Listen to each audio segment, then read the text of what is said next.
Hi, I'm Till Luca. Last winter I had a ski injury where I hurt my knee, and I started journaling about that process of recovery and what I was learning in massage and bodywork. This second installment in that set of journal entries tells the story of me getting the diagnosis about what it was that was injured in my knee. Turns out it wasn't just my MCL, which often heals itself, but it was my ACL and my meniscus who were also injured. Classically, those things are not thought to heal themselves, and they're thought to require surgery when you have the kind of injury I do. But it turns out that about 20 to 30% of us can cope without having surgery. There are three main factors. This has been studied quite a bit. There are three main factors that determine how well people can cope with an injury like that and whether or not they need surgery. Turns out that all three of those factors are things we can do something about, especially using tools like hands-on bodywork.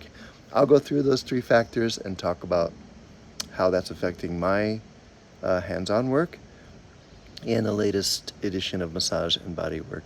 Please also check out our knee masterclass coming up in Boulder, Colorado over Labor Day weekend, inspired by my learning process through this, and our walking workshop on the Camino de Santiago in Spain in May 2024, where we'll do an on-the-move workshop learning about walking and gait with a variety of international teachers and international participants.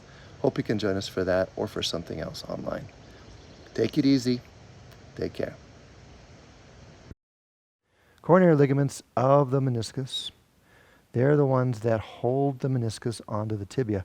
Coronary because they are like a crown all around that meniscus.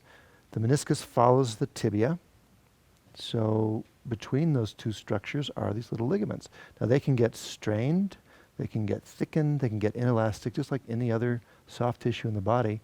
So using my thumbs in a very similar way to what I was doing in the last techniques, but now right at the edge of the bone, and we'll show that on the skeleton.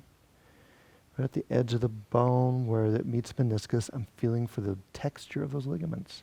And if I feel a hardening or an inelastic place, I'll use similar passive movement or other kinds of, you can try ankle movement up and down, maybe just dorsiflexion, plantar flexion, as well as direct pressure with my thumb to get those ligaments elastic and to begin to mobilize the meniscus itself. Any questions? Yes. When you do moving the leg up and down, Yeah. when would you do it passively and when would they do it? Like right now? When would I choose to do active leg motion? When would I choose to do passive? That's a good question.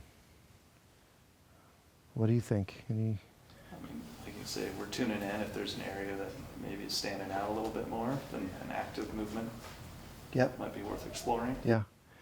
Active movement is more direct often. It gets him engaged, it puts him in control. So if I'm using a lot of pressure or it's painful, I'll tend to use a lot more active movement just so that he can regulate that or take charge of it.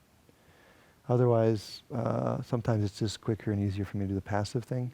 Or if someone's having a hard time letting go, they're holding on a lot, then I might do more passive too. So just some thoughts about that. Yeah. Anything else?